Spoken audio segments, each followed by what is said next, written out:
In more gaming news, Call of Duty will no longer do back-to-back black. Yo, pause.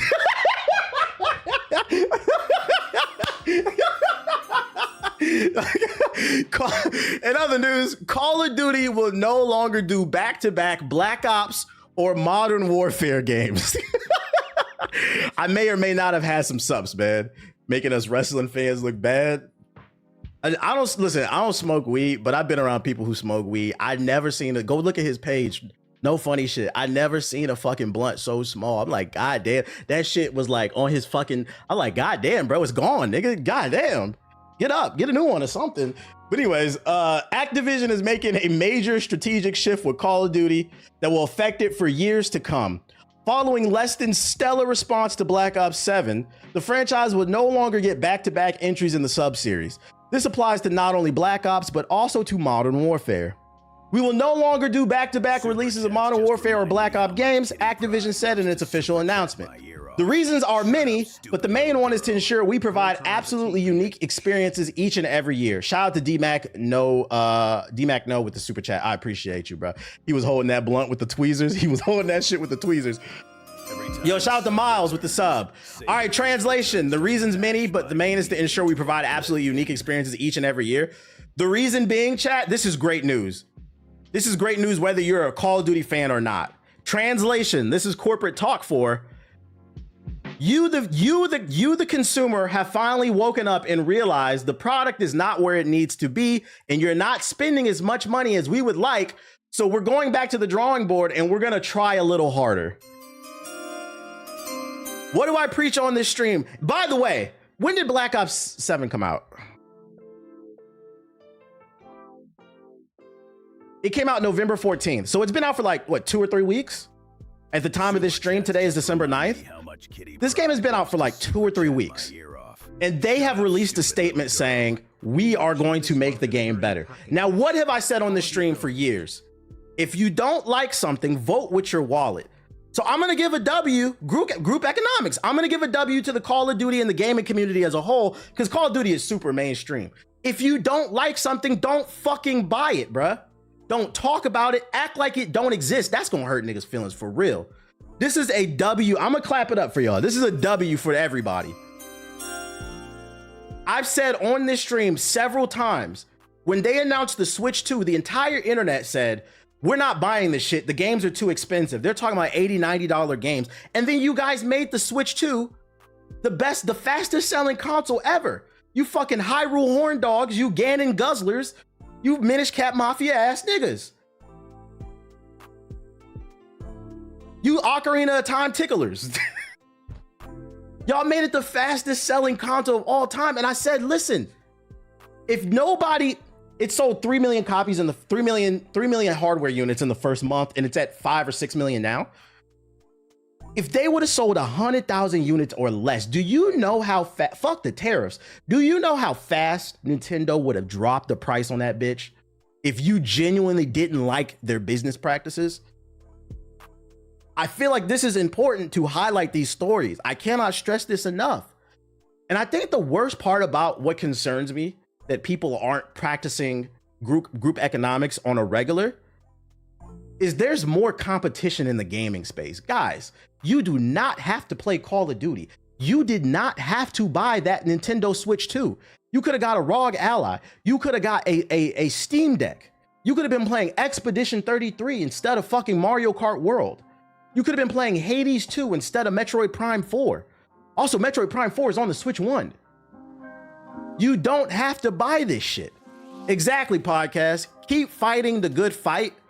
I'm sharing this story as some positive shit. It's negative for Activision, but it's some positive to shit to remind everybody what you do matters. And not only what you do matters, what you do affects you, and what I do affects you.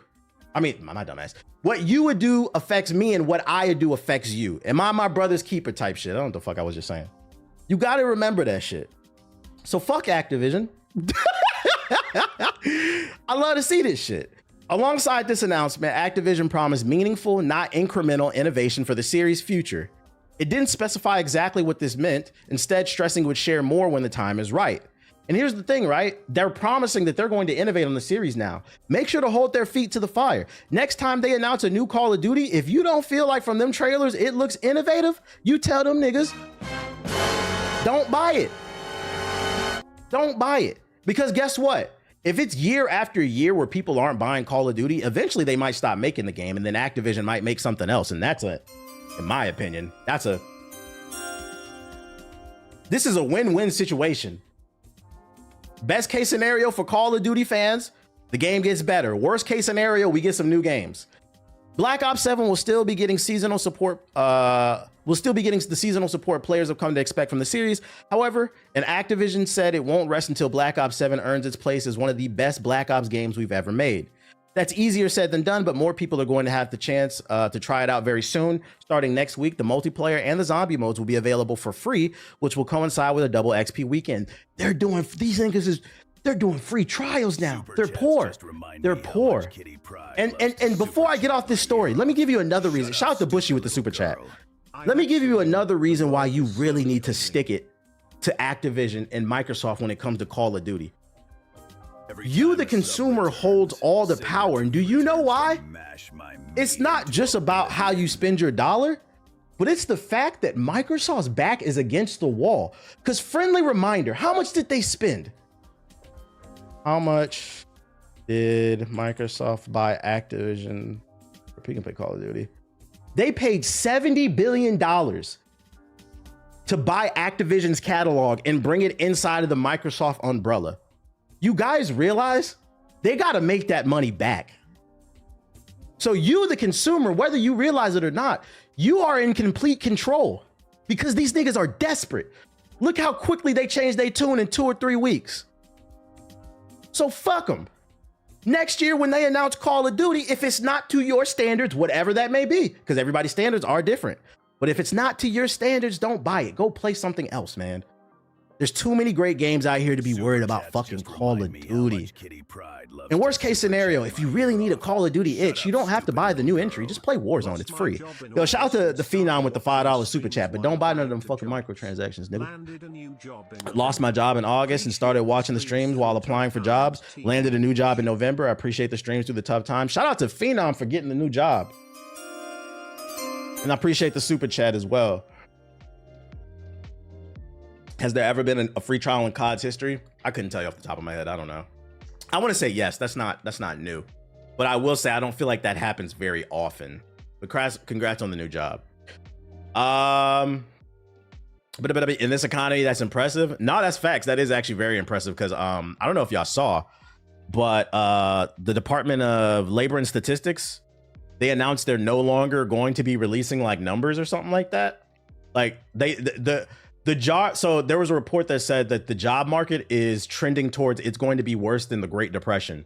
And it's so bad they announced they're not going to release numbers anymore. I'm just curious. I'm just curious to what. So congrats to you for getting a job during this era. This nigga got a job playing on veteran mode. So shout out. Matter of fact, let's hit that again. It's gotten so bad. We're losing so many jobs. They've announced they're hiding the data now. I'm trying to figure out at what point does MAGA get upset with this nigga, bro.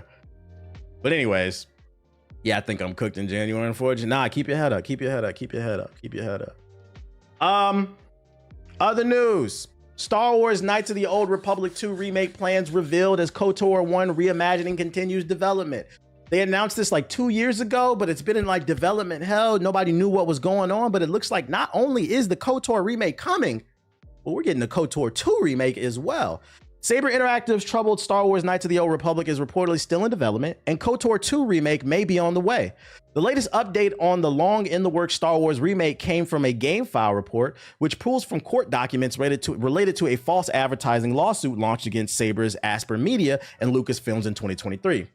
Recently filed records related to the suit, which involved the cancellation of the restored content modification for the Nintendo Switch KOTOR 2 re-release, appear to contain both updates for the KOTOR remake as well as mentions of a mysterious project known as Juliet.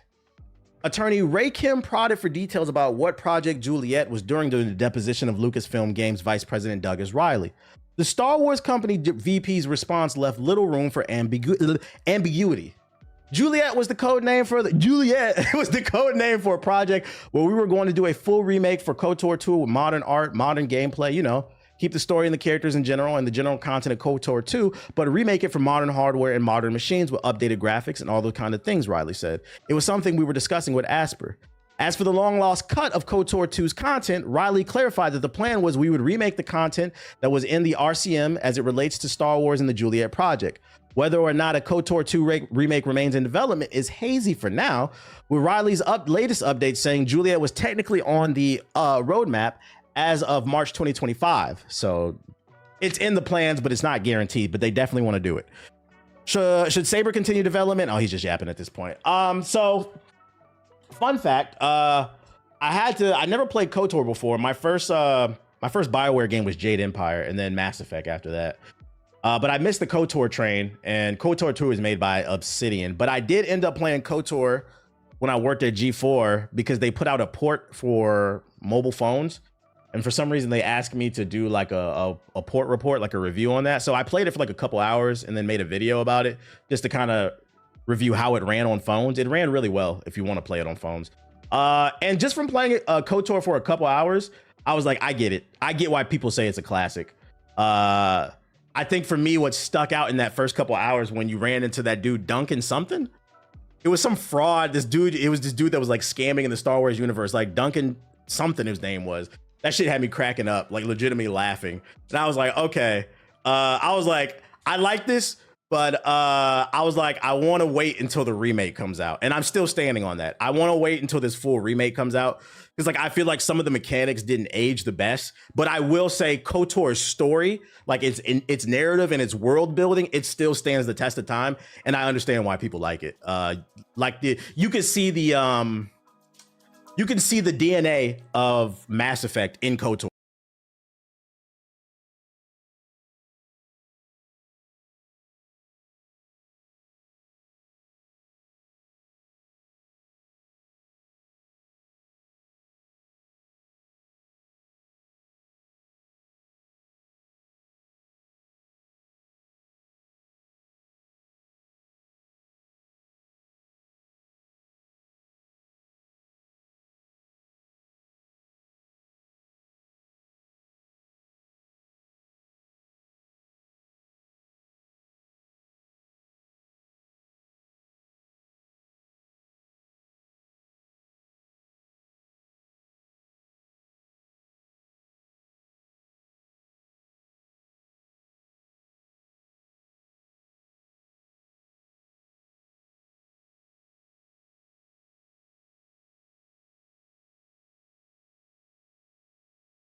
For you page, bruh. You should be celebrating you seeing another black man all over your for people who are looking forward to this. Speaking of finishing, let me put y'all on to what I started watching. Ethos made fun of me, I guess because I'm late. Y'all know I'm a casual anime watcher. Let me put y'all on to what I started watching this weekend. What's this shit called? I don't know how to pronounce this. Gachia Kuta Kente or something? No, I already watched Hunter x Hunter, bro. Who you think I'm talking about when I say Chupacabra? Gachia Kuta or whatever? I don't know. This shit right here is, I was just bored this weekend and I put this shit on. This shit is gas. I'm not gonna lie. This shit is gas. This is one of my favorite shows I watched this year. Amazing anime. Ethos is like, you're fucking late. I didn't have no expectations. I saw I had a 4.9 on Crunchyroll. This shit, if you want an anime recommendation, that's how you spend. This shit is gas, bro. This shit is fucking gas, bro. It has everything that I like It's got action, beautiful art, good production with like the voice acting, politics. Like it's got a lot of classism in it. And well, I don't like classism, but I like to have depth in the show is what I mean. It's got the depth that I'm looking for, really good fight scenes and shit like that. This is a good anime. I'm not gonna lie. This is a good anime. I even like the dub is good too. You said welcome to the party. And there's 22 episodes out right now. So I think it's either the first season is over or they're towards the end. But it's a really good show. I would recommend this. I can't pronounce it, but that show is fire. It's fucking...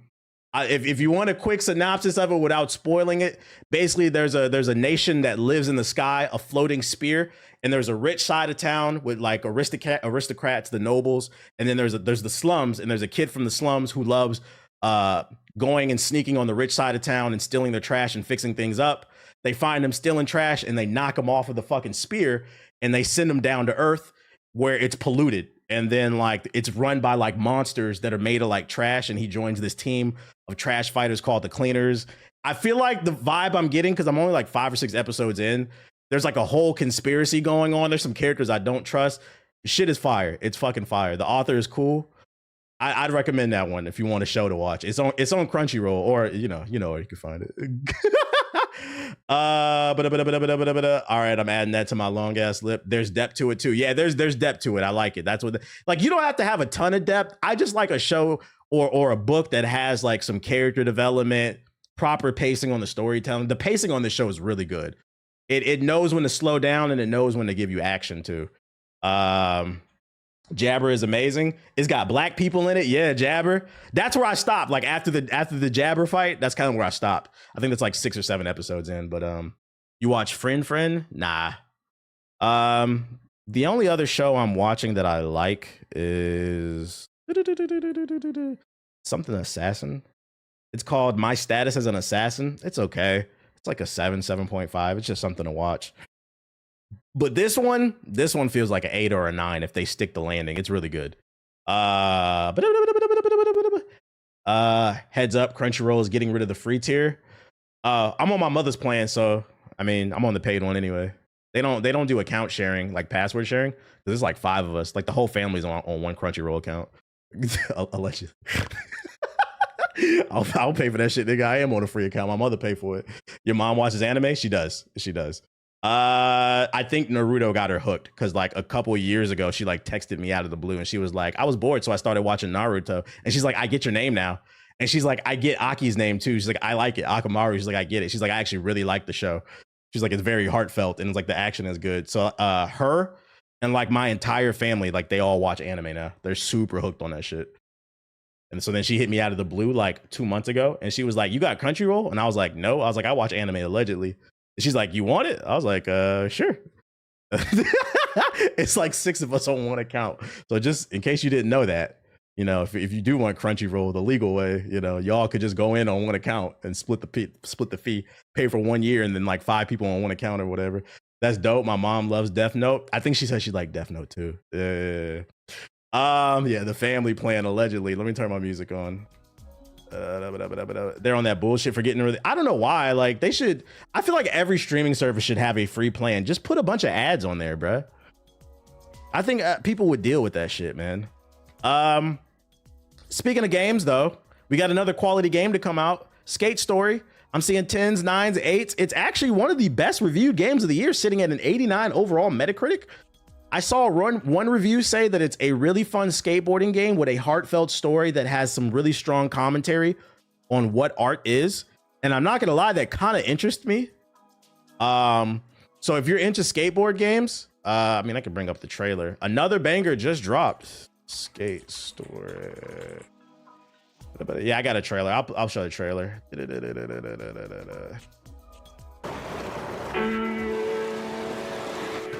I like the art style in this game. Somebody in the chat said it's free on PSN. I cannot confirm or deny that, but you might want to look into that. Peace out, Dan James. They have a demo out.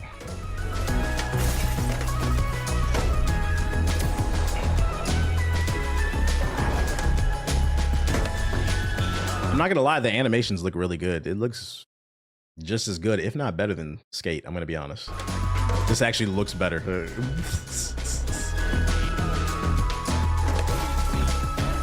Digital Devolver. Oh, this is a Digital Devolver game? It is?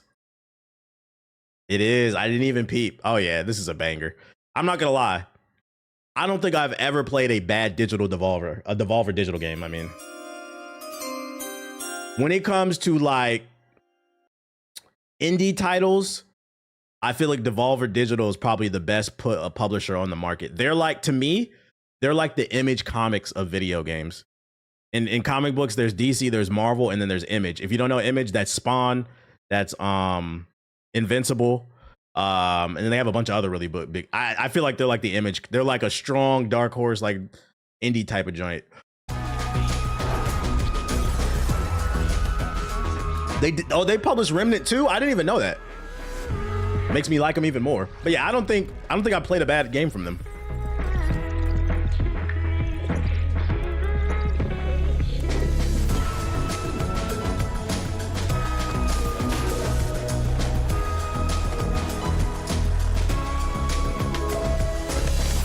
That's how I feel about Focus Interactive. What did they published?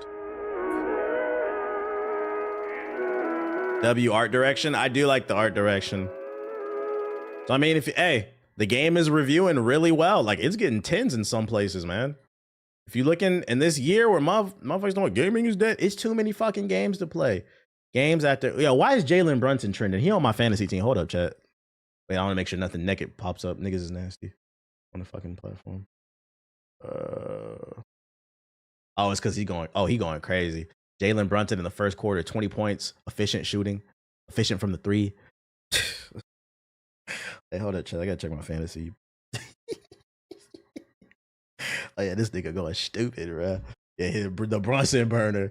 Hey, anytime you go into Twitter search, I gotta move my web browser to the other thing and just check. Cause I'm not gonna lie, there's been times where there's something trending on Twitter when I was off. Thank God it did happen one time on stream, and that's why I do that. But like, you'll click a trending topic and then it'll say Jalen Brunson, and you'll go and it'll be somebody's dick just swinging on fucking Twitter. It'd be mad freaky shit, bro. You got to be careful. If you want to be a streamer, know that when it comes to scrolling on Twitter, a topic, make sure you check before you show it on your stream, because it'd be mad weird shit, bro. Especially with fan artists, especially, bro. The NBA is rigged, sure. Man, I saw your old YouTube videos pop up and it reminded me of the being goated period. What up, Kid Torch? Welcome back. Welcome. What else we got? What else we got on this pile of articles? Oh, the dude from Get Out, Daniel, I don't know how to pronounce his last name. Daniel Kaluuya confirms he is developing a Spider-Punk animated film. These Spider-Verse films, they speak to me. I think the filmmakers and the animators are some of the best storytellers in the game. Come on, man, chat. Hey, listen, I feel like there's already a lot of Spider-Man content out there. So if they really do go forward with a Spider-Punk animated film, the only thing I ask is stay true to the character. I want to see them do something different. And I want them to really lean into the concept of him being an anti-establishment political character. I want to see political Spider-Man. That's his whole shtick. That's what punk music is all about. So like, if they do that, I want you to lean into that shit, because that would be fire. Some anti-fighting the government shit. I don't know, fucking Fisk takes over New York or some shit like that. Like, that's what I want to see, bro. With some fire music. I hope it's more of him in the comic than the whole Brit they have. Yeah. Crazy, because your G4 blooper vid got recommended to me a couple days ago. Shit was funny as fuck. Blooper vid. Is it something I uploaded? Or is it something on another channel?